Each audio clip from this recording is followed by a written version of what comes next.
world? What up, world? It's your boy, the nonprofit sector connector, coming at you from the top of my house. Take a breath. 2 flights up from the kitchen where I get my coffee and my mason jars of water. I make the trek every Friday morning all the way up the stairs, just below the roof in my attic. Top of the house. That's right, kid. Top of the house. Top of the heap. Your boy, the nonprofit sector connector. The show is called Philanthropy in Focus. And Focus is spelled Phocus. Phocus. I mean, I know it's not in the real world, but in my attic, that's how we spell it. Why? Because I love alliteration. I grew up in an era where we used to say a word fat, and we used to put a PH in front of it. Yo, that's fat, kid. And that's what we didn't mean that kid was fat. That isn't what we meant. We were saying, hey, bro, that is a cool thing, a cool situation. I don't know where I'm going with this part of the conversation, but every week on this show, I do a couple things. I meet a friend, we talk about their organization, but then the 2 things that I like to underscore are I help the leader of a nonprofit organization tell their story and amplify their message. And that's what it's about. It's about amplification. It's about getting loud. It's about telling stories. I'm extra fired up today. I'm not sure what it is. A lot of caffeine running through my body. Could be that. Could be that we're talking about one of my favorite topics, horses, and not just how horses are a great sentient being or how a horse is a great sentient being, but the collaboration when we bring nonprofit organizations who are involved in equine therapy, hippotherapy, therapeutic horsemanship, when we bring this story about how young people benefit. I will tell you this. I shared that that Lisa Gatti was coming on the program today from Palomine, and my aunt sent me I didn't even know how to get a message on Instagram. I do love Instagram, TommyD.NYC if you're curious. And if you want to see my new dog Cheeto, his Instagram is My Guy Cheeto, just like it sounds. That is spelled correctly. My Guy Cheeto. Check him out on Instagram. But my aunt Jeb sent me a note and I realized I saw it pop up on my phone as like a notification, and then I didn't know where it went, and I finally found it in the Instagram. But my cousin Taryn actually rode years ago out at Palomine, and I did not know that. So just so funny how worlds collide. I love my cousin Taryn. She's got spina bifida. And, I don't know, Lisa's nodding. I don't know if you remember Taryn do you? No kidding. Oh my God, how funny. I do, only because that's my daughter's name. Oh, and it's an unusual name. Who knew? Worlds collide, or I don't, collide sounds rough and mean. How about waves coming together in collaboration and the ripples? I'm all about the ripple effect. Love it. So Lisa Gatti is my guest. You heard her just coming in. Let me say hello before I just keep ranting. Hello, Lisa. What's going on? How are you? Hi, Tommy. I'm great. I'm excited about today. And I am too.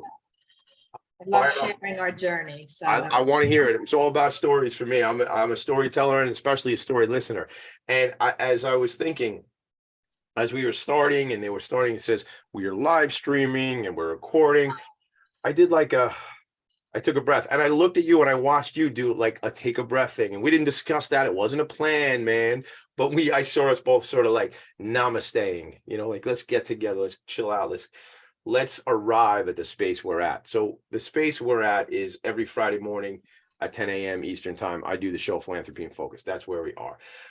I'm appreciative of the work you do. I want to hear the story, as we always do on this show. And I prepped you coming up to the show. We do a couple things. We're going to talk about you, your background, your connection, your love of the horses, the animals, and how that evolved into what is now Palomine Equestrian. And then what does the organization do? I mean, I mentioned, I teased a little, I said equine therapy, right? I said therapeutic horsemanship. What does that mean, right? So who are you? Who's the organization? What do we do? And then where can we potentially help? What's upcoming? What events do you have? Shout out. I know you're going to be at Belmont. We'll talk about that. I expect to be there. I've been there the last bunch of years. You weren't there last year because I think your daughter was graduating or something, right? That's right. But funny story. So we own, you've met my partner Ed over the years, but we have another partner, Vinny. And you may not have met Vinny, and this will go right in line with the story. At your event last year, there was a flat Lisa Gatti, a cardboard cutout Lisa Gatti. And we've been joking a little bit with our marketing team. Shout out to the Spirit of Huntington, who does a lot of our marketing work. And I sit on the board there. Bring it back, Tommy D. But I was joking with them and Vinny, our partner, that we're going to make a flat Vinny And we're going to take Vinny out because Ed and I are always out. You see us, everybody who sees us, Ed Probst and Tommy D out there doing the networking, running around, doing things. But Vinny is always back of the house, taking care of things, running operations at Vanguard Benefits. So we don't get him out that much. And it was like, it's like in that, it's like that movie, A Few Good Men. You know, you want me on that wall. You need me on that wall. Yeah, we need Vinny in that office. We want him in that office because that's really, he runs what and allows Ed and I to go out and do business development and do sales because he's taking care of our clients. So I need to get a flat Vinny and take Vinny around. But last year at your event at Belmont, I think there was like a recording of you speaking from the flat Lisa Gatti, right? Is that right? You know, anyone who has kids, Tommy, they all know about Flat Stanley because it's the kids that have to do that in third grade. And I just, I couldn't believe that I was missing my own events, you know, it's just so depressing to me. But at the same time, you know, you have a child. So what we decided to do was exactly what you just described. It was Flat Lisa. I love it. And I'm telling you, I'm sure if I go through my phone and my Google Drive, Google Photos, whatever, there's a picture of me with my arm around Flat Lisa. Because I know if it was happening right now, that's what I'd be doing, taking that picture. So I know Tommy D a year ago. In fact, I know him forever. So I would have known that that's probably what I did last year. So I have to go back and find that picture. But let's leave Flat Lisa on the side for now, and let's talk to regular Lisa. Tell me, let's just set it from the beginning. I mean, I know if I look at my notes, you've had this love for horses your whole life. You're the founder and chief executive officer of this organization. But when I look at the notes here, involved with Nassau BOCES, involved with the school districts, even when we talked about, you know, we sort of prep and what could we talk about today? And the topic you said is how our education system is starting to think outside the box and use Palaminds, farm and staff to re-engage children and teens in the education system. So yes, horses, but you've obviously always had this love of education and working with children, I guess. So tell us about that. You know, I think it did start when I was a little girl. I always rode. I started riding when I was 8 and I was a competitive barrel racer, but really my love for teaching came from my mom because she was a special ed teacher in the Half Hollow Hills School District. And it started, you know, when she used to bring me into my class, into her classroom when they could bring their kids, you know, in to see what their parents do. And I guess it was always something that I felt like I knew I was going to do. I wanted to teach from a very, very early on. And I'm sure my mom's love of teaching instilled in me that same career path. Yeah. And I just wasn't, my dad was in book publishing because he was the VP for what used to be Doubleday, who owned the Mets, you know, way back when. And, of course. And I just never thought of combining the two until I was a freshman in college. And I got into college and I had 2 goals that I was really passionate about. I wanted to continue to compete on the equestrian team, and I wanted to become a teacher. I just never, ever thought of combining the two until I received a care package from my dad. And he was super, super strict. And I went to school at Mary Washington, which was an all-girls school back in Virginia, way back when. And he would used to send me these care packages every week. So as my girlfriends that I was living with all received like candy and really cool things, yeah, I would be getting books on philosophy and all sorts of things. And I would be so embarrassed. I couldn't believe that my dad was sending me these things. And of course, it was his goal that I wouldn't go out and I would read the books. Right. That's probably what happened, right? You were probably home every weekend reading books. That was it. That was it. So of course the books went under the bed and I went until this one Friday, I received a care package and it was the Danielle Steele novel, Palomino. Oh, okay. And of course, because I was a horse fanatic, I saw the cover of the novel and I'm thinking, first of all, my parents were super strict. So my first thought was Danielle Steele, you know, she's like a real trashy novelist. Isn't that romance? Isn't that like, that's like I as soon as you said the name of the book, I got the connection to the organization, but I said Danielle Steele, she's like, No, those are like risque. Again, haven't listen, gang. Don't judge your boy. I haven't read these books, but I do have awareness of things in the world. I'm sort of like modern day Renaissance guy, right? Not a Renaissance man, Renaissance guy. But like those are those sort of novels, right? This one included, or no? Oh, yes. So that's why my first opinion was my dad's lost his mind. There's no way he would be sending a novel like that to You know me. what it is? I think I know what it is. He had realized that he was sending you all these books on philosophy and different things, and you weren't reading them. So maybe he figured if he sent that book, you would read it.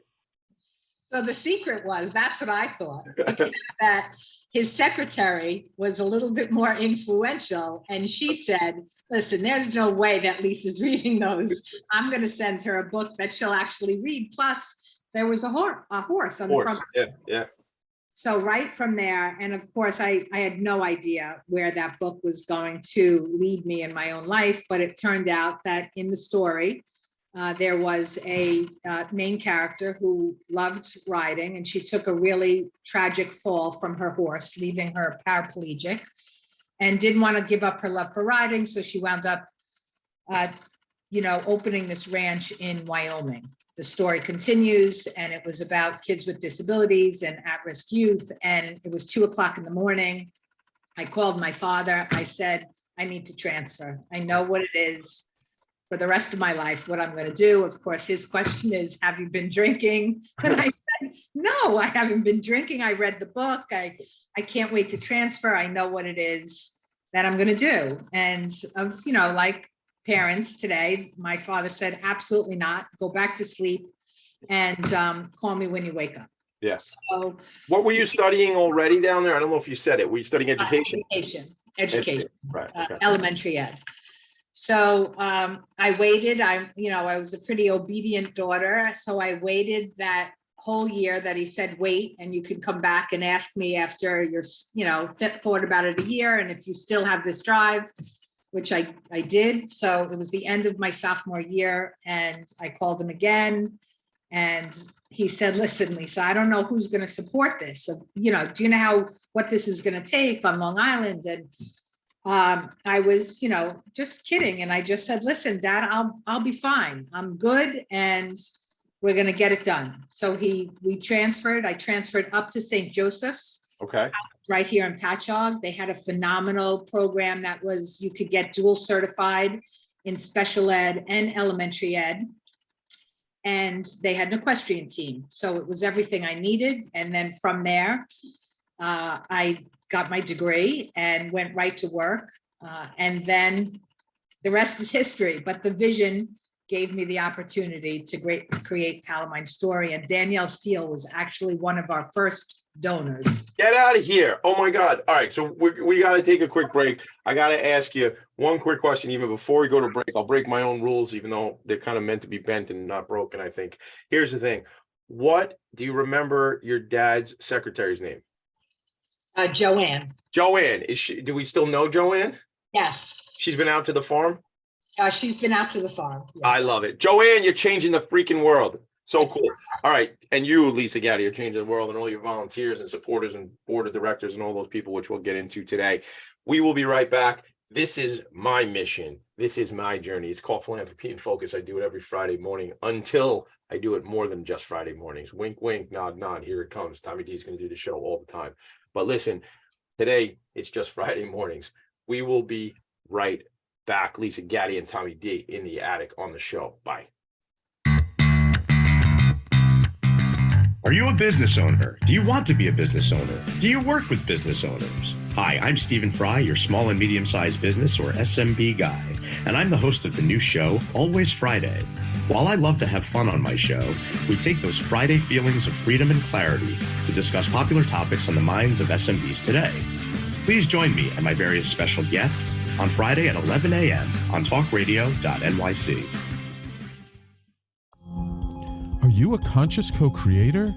Are you on a quest to raise your vibration and your consciousness? I'm Sam Leibowitz, your conscious consultant, and on my show, The Conscious Consultant Hour Awakening Humanity, we will touch upon all these topics and more. Listen live at our new time on Thursdays at 12 noon Eastern Time. That's The Conscious Consultant Hour Awakening Humanity, Thursdays 12 noon on talkradio.nyc.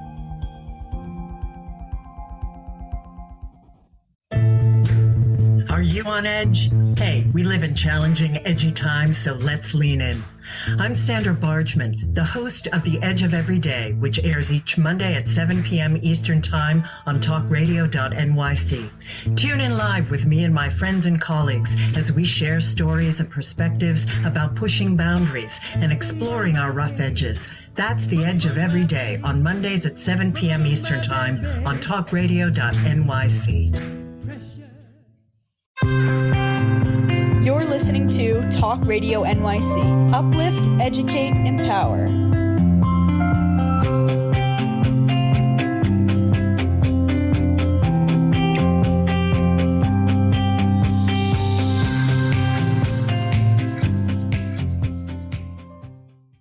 Nonprofits need connections to move in good directions. So cut through all the static. Join Tommy in his attic. And we are back. I'm feeling very singy today. Gonna sing some songs maybe. All right, check this out, everybody. We're back. Philanthropy and Focus. Lisa Gatti's here. So I was thinking as we went to break, what happened there? What if your dad didn't send you books, but instead sent you candy or some other knickknacks? What if Joanne didn't have the insight to say, let's get this book in her hands, she will read this, right? So I Googled while we were at break, because I knew there's this quote, Robert Kennedy, some men see things as they are and say why. I dream of things that never were and say why not. That's a challenge for everybody, right? Think about it, man. I've said it before on this show. I think I said it a couple of weeks ago. I was down in Walt Disney World. My sister had just been born. So I will just tell you that was 1985. So we were in Disney World and there was a thing going on, Figment, and it was this new character, and it was a figment of your imagination. We all have these little candles burning, these little figments of our imagination. Philanthropy and Focus was just that.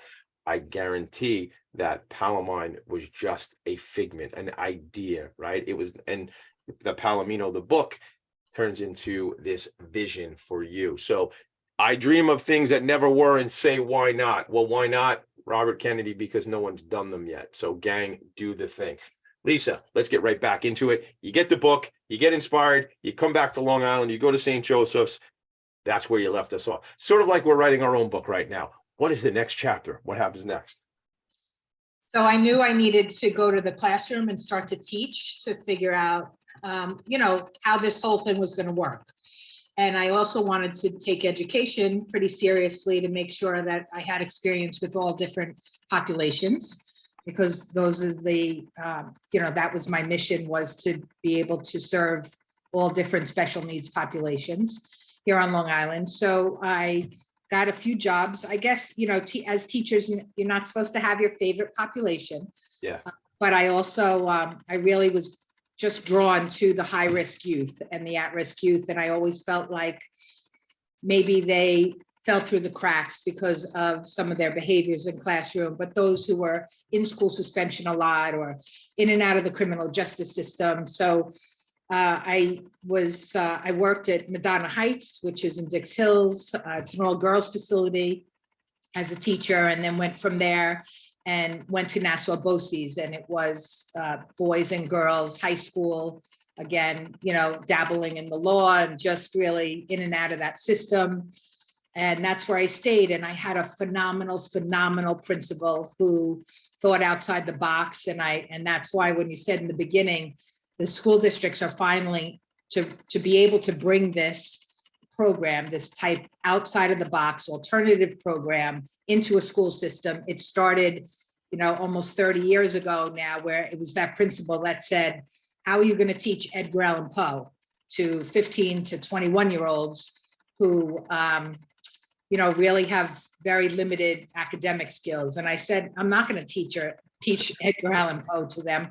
They need real life skills. And if you would allow me to put some of these kids into my car during the day and take them to my horse, I can teach those skills through horses. I know I can do it. And again, shout out to my principal and my assistant principal, because it really started there. And some of those young boys were my very first volunteers for Palomine. So let me go back for a second. First of all, listen, I liked reading Edgar Allan Poe. I didn't read most of the books I was supposed to read, but I did particularly like that stuff, The Telltale Heart, and then the one, the Pit and the Pendulum, and then the one where he gets that guy Fortunato, he gets him drunk because he owes him money, and he puts him in the wall and bricks him into the wall. The Cast of the Amontillado. Cast of the Amontillado. And then Fortunato, and oh my God, Poe was a maniac and cool, right? So, quote the Raven, nevermore, gang. So I just, I hear you so loud and clear, because the system, the way it's set up, there's so much I want to say. We got to talk about accessibility, right? I think I see, I'm raising 4 children right now, and sometimes I'll get feedback, that such and such is a bad influence in the neighborhood. And I go, such and such is a 13-year-old little boy. What are we talking about here? Such and such needs some help. He needs some support, and here's this trajectory of life. Sometimes this young boy, this young girl may not have the right influences, doesn't have the right guideposts, doesn't have both parents in place, whatever, right? What you're talking about, like we as a society, we're going to write off a 13 or 14 or 16 or 20 or 40-year-old. No, let's give people the support they need. And to your point, I think reading Poe or Keats or James Joyce, any of these, is not maybe what people need. I need real life skills. Take me out there, show me you care, teach me something, right? Like how I was able to quote some Poe, that's great. What is it? That's not really advancing my life, although maybe it was entertaining for people who are listening to this show right now. But like from a vocation perspective, from a, oh my gosh, people care about me perspective, right? Like I have an organization, they've been on this program before. It's called Avenues for Justice. They're in the Lower East Side of New York City. It's an alternative to incarceration organization. Angel Rodriguez founded the organization in the Lower East Side of New York City in the 70s, which he tells me at that time it was like hell down there, right? Certain communities who don't have people to look up to end up in this system, in this, in the criminal justice system, sometimes just because of lack of education, lack of accessibility to different things, whatever the case may be. We need, Tommy, put the soapbox away, please, but we need to do these things to support each other, Lisa. And that's what I'm hearing you say is you had people on your team, the principal and the assistant principal, that would, if I may, give you the latitude to do something different and explore, right? Because it's what you were doing and are doing at the time when you started this, it was not the norm, obviously, right? So you got to give you have to have some people who are going to give you a little bit of, some, as I say, latitude to take some chances. Absolutely. Yeah. And that's, I go back to, and I stay in touch with these people because if it wasn't for them, then, some of this wouldn't have happened. And I just feel like, as you said before, when we're talking about focus with a PH, right? You need to understand some of our different populations. And if you're not able to put yourself in their shoes, and I don't mean not hold people accountable, I don't mean, not to have some natural consequences. I mean, you need to show up. You need to show up every day. You need to be committed, and you need to be genuine and honest in your feelings. Yeah. So, and then, again, it works out, and you can't save them all, and not hear about saving them all, but just like that 13, the 13-year-old you mentioned to us, they're kids. They're kids. Yeah, it's a baby boy who's just trying to get some stuff going on. He's trying to figure it out, right? Like, and I again, because any neighborhood, you can hear the names. This one's a trouble. This one, really? I have a 13-year-old and a 12-year-old, to hear somebody else in my community write my kids off or something like that. That sucks, man. I'm upset. I'm sad about it because that means somebody needs a leg up. Somebody needs to, kid he's just trying to figure out what the heck he's doing, and I'm not making, this isn't even one kid. I'm just making this is it's an archetype. It's a profile. The point is, I want to hear about some of those early days when you did that outreach and you got connected to these young people and you got them into a program, which is what most of us need, is some kind of program to get us on a different path. Yeah, and it goes back to those horses, because the principal allowed me to do this, I could already start doing character skills building. So it's punctuality. How important is punctuality? How important is teamwork? How important is responsibility and empathy and compassion? And, because the horses are non-judgmental, and we go back to, all of the groups that are doing adaptive riding and hippotherapy, you'll hear us all say that same thing. The bottom line, horses are not only a sentient being, but it's their non-judgmental attitude that allows our kids to thrive, because they live in the moment. So we walk in to their environment and their paddock or their space, and right away they read us. And they read us because they're prey animals. Yeah. And their job at all times is to keep themselves safe. But we can use that to build all these character skills, because horses aren't going to go near us if we are aggressive or we're anxious, or we come at them with real incongruencies where maybe our verbals don't match our nonverbals. Right. Because their job, again, is to keep themselves safe. So there's no way they're going to come near us if they are sensing that we're not really real or okay. Yeah. But because of that, our kids can shift their behaviors because it's in the moment, and they see the horses like, hey, what's wrong with this horse? They're not coming near us. Yeah. Now, instead of me saying, well, something's wrong with you, right? And so, well, let's talk about that. Let's see if we can do something different to allow the horse to feel more comfortable to come near us. And it's, especially with these populations, it's never about right or wrong. Absolutely never about right or wrong. And our criminal justice system and our educational system is all punitive. It's always punitive, right? And again, I'm not knocking the teachers. The teachers are doing a great job, our probation officers, everybody out there, but the system is designed to be punitive. And because of that, when you walk into this environment, I don't really care what the kid did. I'm not going to ask for a history. Right. None of us are going to say, well, what'd you do to get here? It's all about, what animal do you want to meet? That's awesome. That's the first question. What a reframe that is too, because that young person, man or woman, boy or girl, is coming to you, at a challenging point in their history, right? And they've been and again, I'm not making a blanket statement. I want you to talk about the population in a second so we can frame it a little better for folks. But they're coming and they're used to everything being punitive and everything being they're talked down to, right? And they're everything they do is wrong, and so talk to me, because is it an alternative to incarceration? Is it restorative? What are we talking about when the programs specifically? It's so interesting, because some organizations who do the same work or similar work that you do are really focused on the IDD population. And I know you serve that population. We mentioned my cousin Taryn at the front of the show, but it's also, this is great because we're in a totally different setup here for me, a totally different space. So how did that programming start? What age groups and how do these young people get to the farm? How do they get to your programs?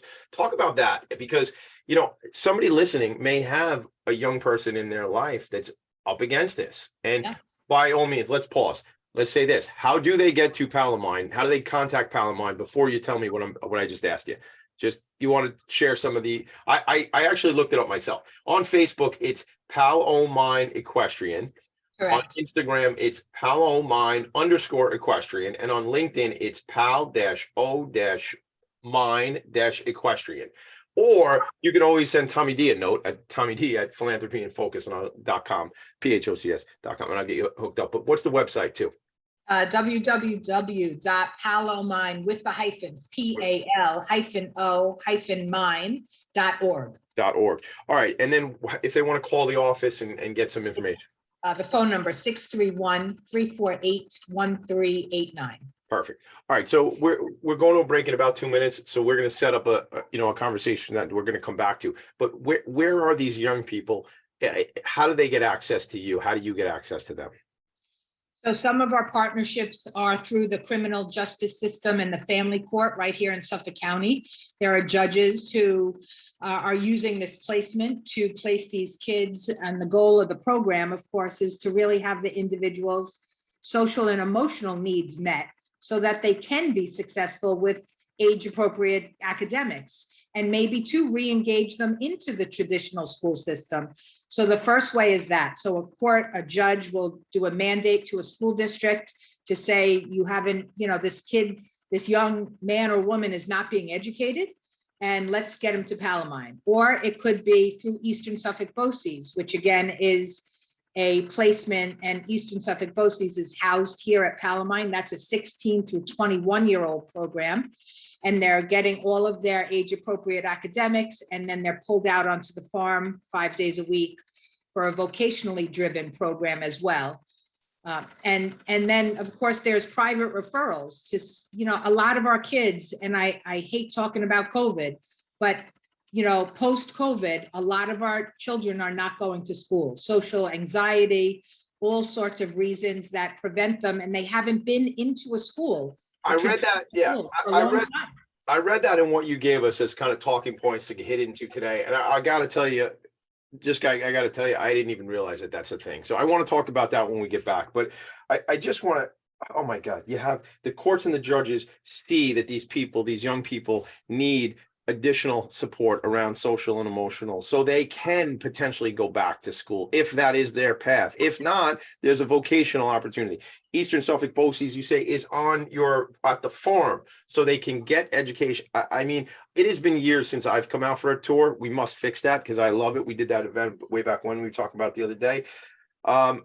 So look, I never try to make anything on this show about me. I mean, the show is called Philanthropy and Focus with Tommy D. How much more can it be? But the thing about it is, I recently, and I share this openly because I think it's important, I recently have been diagnosed within the last year or so with ADHD, which I did not know I had. Haha, everybody else seemed to know. But the joke about it is I was the last guy to find out. But why I say that is I went through school.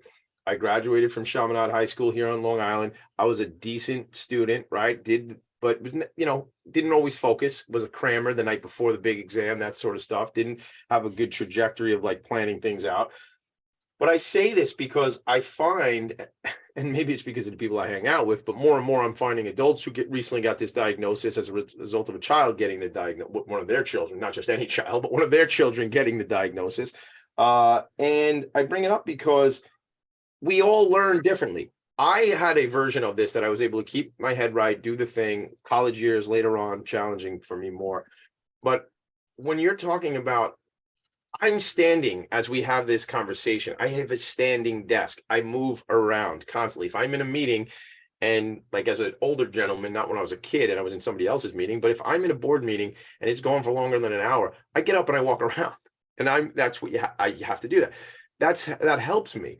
A young person, they are there. It was used to be pretty restrictive in class. You weren't going to get up and like, take the last 15 minutes of the class from the back of the room. But I think we're more open to that. We need to understand, Lisa, right, that people learn differently. Young people and old people learn differently, and we need to support that, whatever means necessary, right? Like the IEP, the individual education plan, all these types of things empower the family and that young person to get what they need, not this cookie cutter version of how we teach people, but this way of this individualized situation. Do you have any quick comment before we go to break on that? Because I just think it's so important that we once we have these diagnostic understandings of people, we support what that person needs.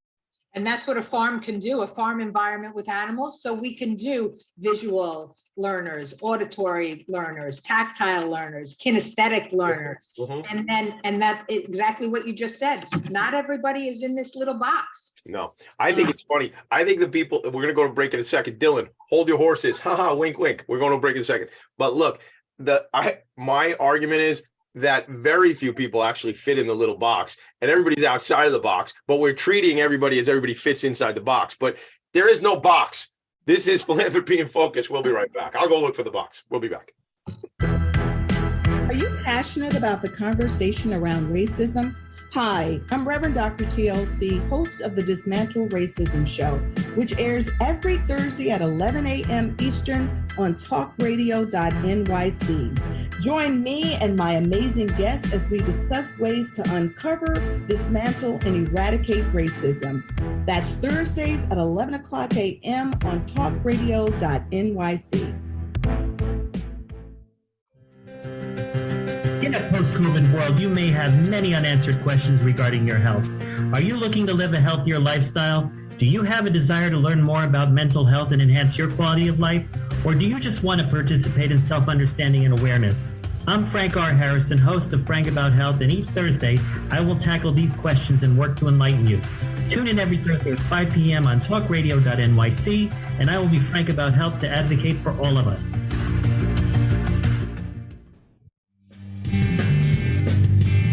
Hey everybody, it's Tommy D, the nonprofit sector connector, coming at you from my attic. Each week here on talkradio.nyc, I host the program Philanthropy and Focus. Nonprofits impact us each and every day, and it's my focus to help them amplify their message and tell their story. Listen each week at 10 a.m. Eastern Standard Time until 11 a.m. Eastern Standard Time, right here on talkradio.nyc. You're listening to Talk Radio NYC at www.talkradio.nyc. Now broadcasting 24 hours a day.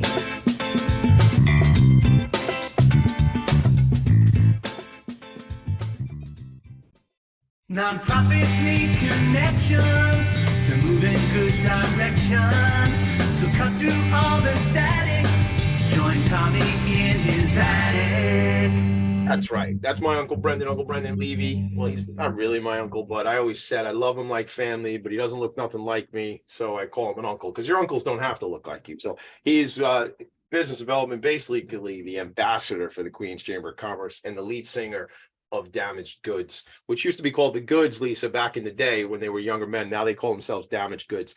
So a couple weeks ago, they played at Bourbon Street over in Bayside, Queens, up on the rooftop, and raised a couple bucks for transitional services for New York, TSINY. In fact, TSINY had been out to Palomine years ago when we came out there, right? My friend Ave McCracken, Dr. Larry Grubler, all that stuff. I want to go back into really, it's kind of where we left off on the last piece around education, and just tell me about this. I got to be honest, maybe I'm naive or just not aware that some young people have not gone back to school yet. I don't even does that mean, are they doing virtual school or are they just off the grid? What do you mean? A little bit of both. Yeah. And some kids can't even do virtual school. So their phobia is so high, or they have been off the grid for so long that they're nervous to even leave their house. And their anxiety has gotten to such an extent that it prevents them to be a functioning member of society, basically. But we're talking, 11 to 15-year-olds. Yeah. It's so detrimental. And then the longer they stay out, of course, the worse it gets for them. So to get them to the farm, that's our main program right now, where we're really pushing that 11, 12 to 15-year-olds, where we develop this program to say, okay, because, that's basically educational neglect, and you don't want to start to charge parents for their children not going to school, which, as when you start to see the ripple effect, yeah, then who gets involved? Then CPS gets involved. So then you could lose your children, and yes, they could be taken out of the home. Yes. It's, not to make a joke about this, but sometimes I can't get children out of bed in the morning to go to school. And I tell them that, who do I tell them is coming? We used to say this. I just said it the other day. The truant officer. I don't even know. I'm assuming there is a truant officer. I remember people used to tell me that when I was a kid, but I don't think it happens like by 8:30 if you haven't been in school when you're supposed to be there at 8:15. Although I have been known to say exactly that's when they show up. They're going to be here in about 5 minutes. But in all seriousness, though, we have responsibility to make sure our children get to school, and there's a challenge with this because we all, I will tell you, Lisa, I went through a quote unquote mourning period through COVID of my old life. My old life was not being in the attic. My old life was always getting that dopamine that my beautiful brain wanted through all these new relationships. And these relationships did not mean staring at a monitor and a little camera on the top of the monitor. So I think we all, whatever our old life was, that is not what it is anymore. It's evolved. But some of these young people are truly, truly affected by it. And just as important as, the children, there needs to be lots of parent training through all this. There's already no parental handbook, right? When you become a parent. I'm in it. I know. And everybody's in it for the first time, and we do the best we can. But now you up the ante a little bit, and you have some challenging children for whatever reasons. And there has to be some parent training. So the school districts are actually paying for parent training to be here as well, which is wonderful. You mentioned the IEP earlier. Yeah. So any, child birth through 21 that's diagnosed with something has an IEP, an individual education plan, and there are all sorts of things written into there. And it could be parent training, or it could be speech, PT, OT, speech therapy, or individual counseling. Not to mention there's so many other things. So the districts are really starting to recognize that and saying, what can Palomine provide our youth? It's already an alternative placement, as they call it. And I don't really like the word alternative, because I feel like it gives our insurance companies an excuse to not cover things. Right. So I just like, it's a different placement. That's all. It's just a different placement. Yeah. And once they get here, then they're able to get all of their services met. And it's almost, we joke around here, we call it like the a la carte menu. Yeah. So whatever the children needs, whatever that child needs, they can get right here on the farm. Yeah, like I say, excuse me, it's defined a little differently from other farms that offer similar type services. This is really an eye-opening conversation for me, and I'm sure many others who are listening and plugging in. So what does a day in the life sort of look like? I mean, it's like you say, you have an a la carte menu. It's like a cafeteria. You have all these options and choices. But can you tell me, like, programmatically what it looks like? I've been there. It's been a number of years with the COVID. It could have been 12 years, it feels like, with COVID, but it's been 5 years, I'd say, since I came out for a visit. Tell me, give us a walk down, and we're going to do a video. I'm going to come out and I want to do like a live tour. We'll do that next. But tell me about it. So pretend like we're there. I'm a visual person. So let's take us down the visuals. I think, when whoever's driving down the driveway, they'll drive down the driveway and they either get out of a car or a SCAT bus, a Suffolk County Authority transportation bus, or a school bus. Okay. And it really depends on what program they are here for. So 7:30 in the morning, school buses start to come, and that would be our Eastern Suffolk BOCES program. They go into their classroom, which is separate, right on the farm, but a separate classroom. And that's the 16 to 21-year-old program, operating 7:30 to 2 o'clock every day, Monday to Friday. Then let's say a child or youth or adult may get out of their parents' car, and they may be here for adaptive riding or hippotherapy or an unmounted program.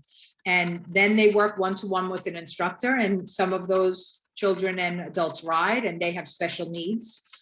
Or survivors of trauma or abuse. And then we have our vocational programs. So the SCAT system, a lot of, they use the Suffolk County system. The buses drop our young adults off, and it's for those who have transitioned out of high school and are looking to dabble into the world of work. Mm-hmm. And they do an organic farming, a therapeutic horticulture, a farm to table, what we call in the special needs community, ADLs, really focusing on activities of daily living. And we set them up for a job, and they are vocational interns, and they get paid a stipend. Nice. And the common theme is, of course, really when we focus a continuum of care, our clients, we've had the same clients since 1995. They started when they're 5 years old, and now what? So maybe they want to get a job, and maybe they don't want to leave Palomine. Maybe they want horses in their lives for the rest of their lives, but they want to do something different on the farm. So I have to guess, I mean, I don't want to put you on the spot, but I'm assuming some of those 5-year-olds are now maybe employed by or some other way engaged and connected. Tell us about that. You don't have to use names, but just the stories.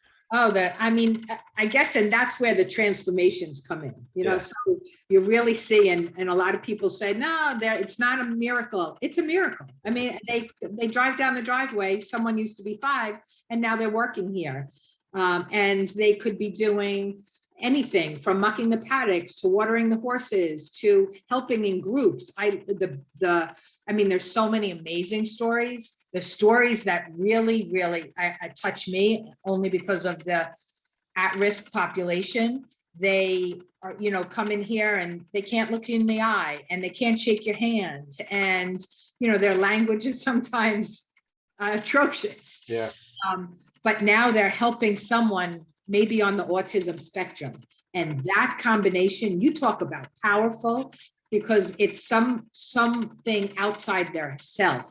And the word worthiness, a lot of our youngsters today, they don't feel worthy of anything. They just, and their behavior sometimes comes from not loving themselves. And then to be able to care for another human being, you and I can do that, right? But then you take our children who don't feel at all. I mean, they feel this small, and then putting them in charge and say, listen, can you please help someone in a wheelchair? Can you please help someone communicate? Can you please carry the chicken for someone who can't carry a chicken themselves? And that's a miraculous thing that happens here almost every day.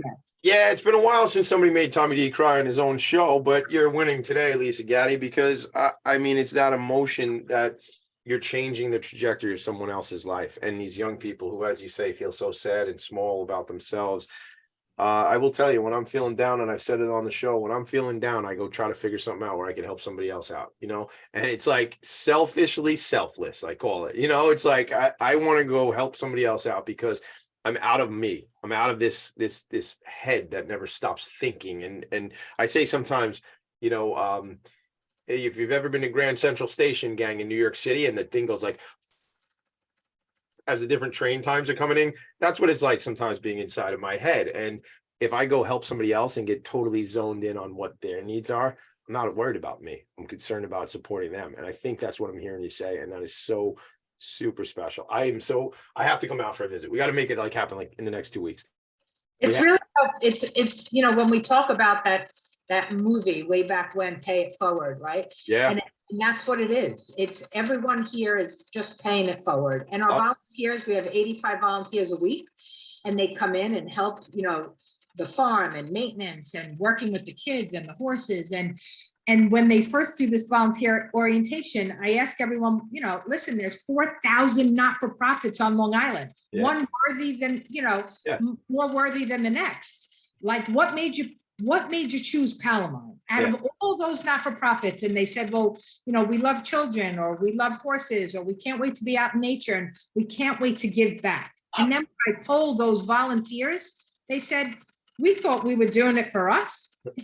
We have learned more about ourselves and more about children than anything. And now they get so much more in return than they actually give. Of course. And, to live your life like that. Oh, it's great. Again, it's great. It's great. 7 years ago, I'll tell this story quickly, and then we got to go to break, and then we got to come back, and we got to talk about the future of the organization, how we can help. I sound like the guy on the commercials, but that gives all the laws at the end of the commercial. But I just think, years ago, when I bought into our firm, Vanguard Benefits, we assessed who we really like to work with, and we decided we wanted to focus on nonprofits. And that's between that and the Lindy Lou Foundation in memory of my cousin Linda, which, although these things were maybe a couple of years apart, I realized as I look back, hindsight is 2020, I see the roadmap leading towards where I am today and the things I'm doing. But it's very easily, we could have said at McQuaid's in Valley Stream, when Ed and Tommy and Vinny were sitting down, we could have said, hey, we really like working with hedge funds. Oh, could you imagine if that's who I hung out with all day?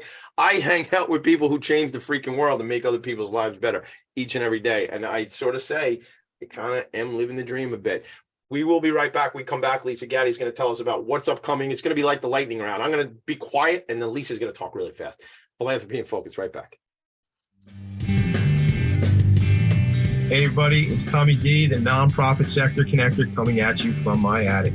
Each week here on talkradio.nyc, I host the program Philanthropy and Focus.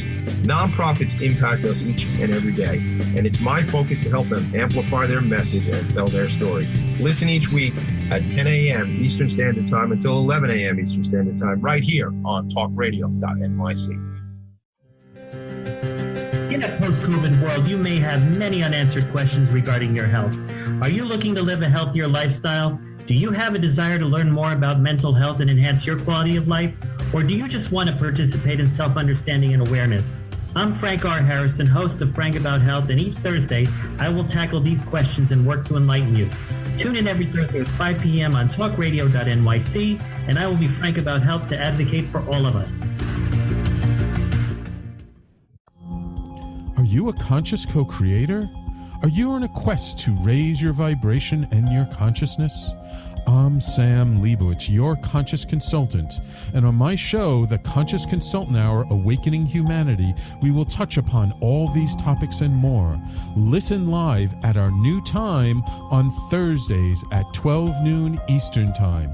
That's the Conscious Consultant Hour, Awakening Humanity, Thursdays 12 noon on talkradio.nyc. You're listening to Talk Radio NYC at www.talkradio.nyc. Now broadcasting 24 hours a day.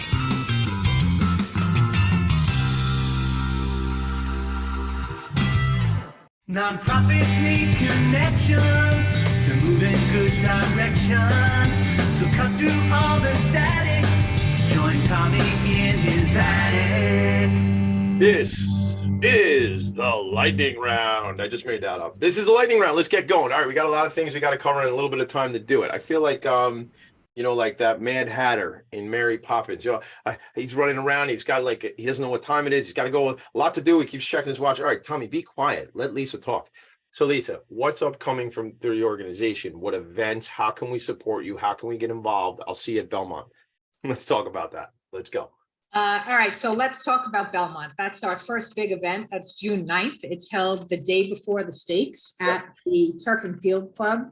That's a huge event. We're actually in our 19th year doing it, and it really gathers anywhere between 300 to 500 people overlooking the track, and it's everything's on our website. So that's a great event, especially it was started by two parents of children who used to come here, and they have kept it going. So the room is usually filled with lots of attorneys and insurance and accountants. And it's just a really cool event to be. Very different because it's, socializing, gambling, drinking. Yeah. So that's it's been a nice day, weather-wise. Hopefully it continues. The last few years I've been out there, it's always been nice that day too, Always. Yeah, always nice. So that's June 9th. June 19th is our big golf outing that we've been doing for 15 years. And that is at Southwood Ho in Bayshore, the Southwood Ho Country Club. So come out and join us. We have, all of our sponsorships are taken. Yay. Nice. Yeah, but they'll still take checks for other things, yes, right? Absolutely. Yeah. Giveaway sponsors are always great. Yeah. And as well as T signs. That's great. And then golfers. So if you want to come out and play, the food's great. The course is great. I don't play golf. Is this right on it's all on the website? I'm on the website now. Everything's on the website. Yeah, under fund. So gang, go to pal-o-mine.org. And then there's a tab that says fundraising events, and you'll see a day at the races, par for the horse. Oh my God, do I love wordplay? Par for the horse. Golf outing. What's next, Lisa? Good. And September 10th, actually, I know it's a little far away, but a lot of people like to book their calendars. That is our community open house. It's $5 a person to get in. It's a 4-hour day on the farm. It gives you a real inside view of what it is that we do. Very interactive. All of our programs are showcased. It's something that little kids can come to as well as adults. And it really is to allow the community come and experience a day on the farm. What's that date again? September 10th. September 10th. Sunday. God, it's a Sunday? Sunday, yeah. That sounds awesome. I mean, that's just like, it's like, wow, come check us out and have some fun, see the horses. And I want to be there for that. I gotta Yeah, bring, it's a lot of fun. Bring all the kids. There's donkey rides. You get to experience an actual a cart ride given by a donkey, and you can it's very interactive day. That what a is great like commercial for like just a great way. I think you just used the word showcase. To showcase all, check it out. Come and see what we got. You need like a like a carnival barker. Come on, come on, like that kind of stuff. Like, if you need a carnival barker, maybe I got a guy in the attic I could lend you. So what else? How else could we help? So anyway, we have one of the populations we didn't speak about was our military and first responder program. Yes. And we actually do something called Fall In Fridays. So anyone who knows veterans who are in need of service, please send them our way. It's all, again, it is there's never any charge for our military first responders. So that's exciting for that population. And there are always opportunities for corporate volunteer groups. So we do something called the Equine Assisted Corporate Leadership Program. And that is where corporations come in and they want to build cohesion, maybe mitigate crisis, navigate cultural differences. Even organizations use us to screen new candidates for new hires. Really?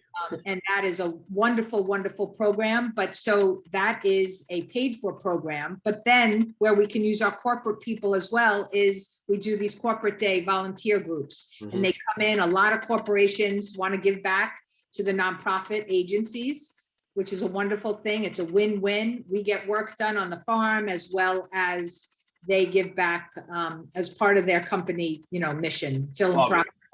I love it. Like that whole team building. Nothing better than building a team when you got the CEO with a shovel picking up poop. That's what I tell you. You want to talk about a cohesive team? Get the boss picking up poop. That's what I say. I had no plan to say that, but maybe it's having a new puppy, and that's always on my mind is now this poop picking up thing. But in all seriousness, it's about that. You roll up your sleeves, you get dirty, and then you go, wow, now we're working together. It's the hierarchy shifts when we're on the farm, I would think, right? Absolutely. Yeah. And you know what? It's remembering. It's so funny that you just mentioned it. We did a big national training here a couple of weeks ago. And there was something that there was like a scent in the volunteer lounge. And, I went to pick up the mop. Yeah. And I started mopping the floor and someone said, Lisa, you're the CEO, but my comment was, you never, ever forget where you came from. I mean, and as a founder, you better be able to do all of that. 100%. 100%. And I love that about leaders in nonprofit. We do have to end the show in a second here, but I do love that because of course we get involved. Of course we roll up our sleeve. What are you kidding? Like that's what we do. We keep the lights on. We're, often the first one in, the last one out, that whole thing, no matter if it's 30 years or 30 minutes that you've founded an organization. Really quick, just shout out the website real quick and then we got to go. www.palomine.mine.org. Love it. Lisa Gatti, your vision, your leadership, it is awesome. I appreciate you. I cannot wait to come out for another visit. It's been way too long. I'd love to volunteer one day. Maybe when you have those young people at risk, I'd love to see if there's some ways I can add any value. And the rest of you all, do me a favor. Meet me back here next week. Matt Kudish from the National Alliance on Mental Illness, the New York City chapter, will be here in honor of Mental Health Awareness Month. Hashtag end the stigma. Hashtag your boy Tommy D. I don't know if that's a hashtag. Make it a great day. I'll see you all later. Bye. Thank you.